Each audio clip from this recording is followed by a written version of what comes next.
Hey guys, it's Sparkler here with another tutorial for RPG Maker VX. This is a requested tutorial for cutscenes. This will be a pretty basic and open tutorial because cutscenes are something you have to be creative with. You can't really teach someone how to be creative, so I'm just going to tell you about the various tools you can use to make your cutscenes look great.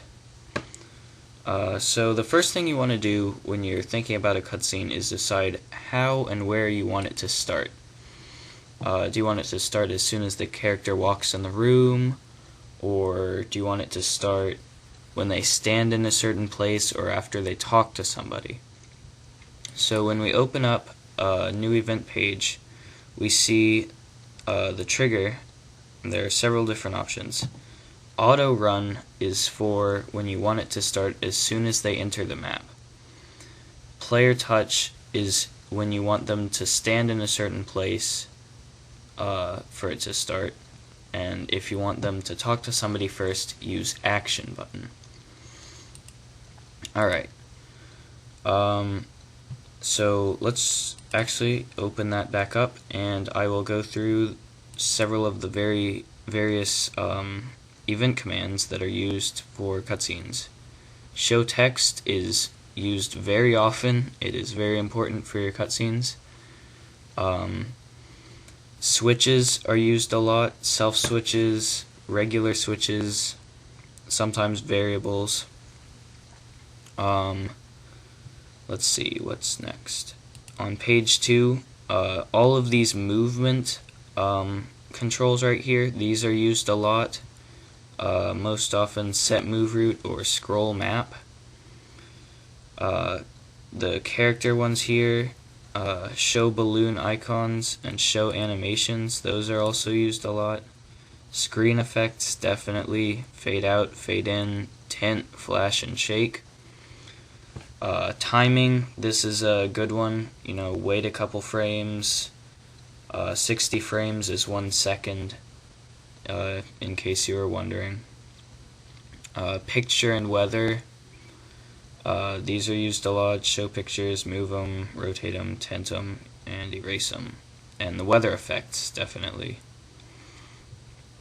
Music and sounds. Yeah, this whole page, you actually use all of these in cutscenes. And I think that covers most of them. So I am going to make a quick little cutscene, and then I will show you how I did it. So I'll be back with that.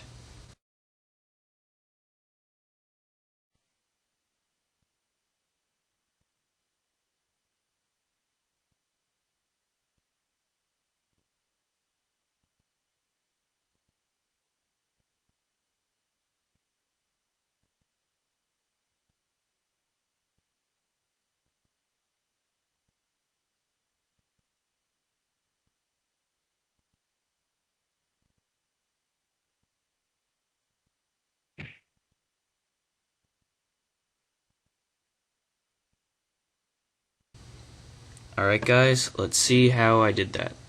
So we'll open up our event over here.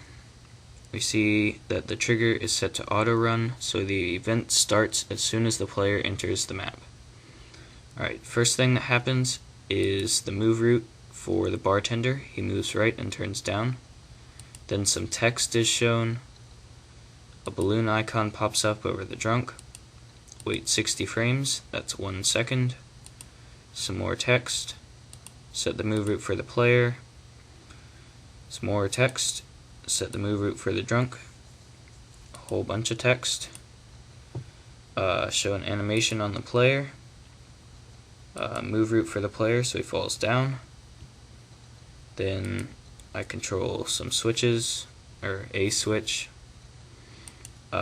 Set the move route for the chair event. Put a balloon icon over the bartender. And turn on the self switch A.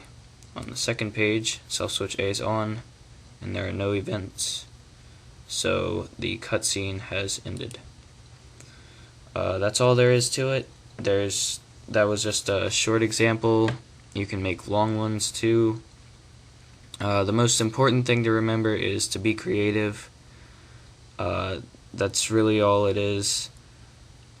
Use all combinations of event commands and your cutscenes will turn out great.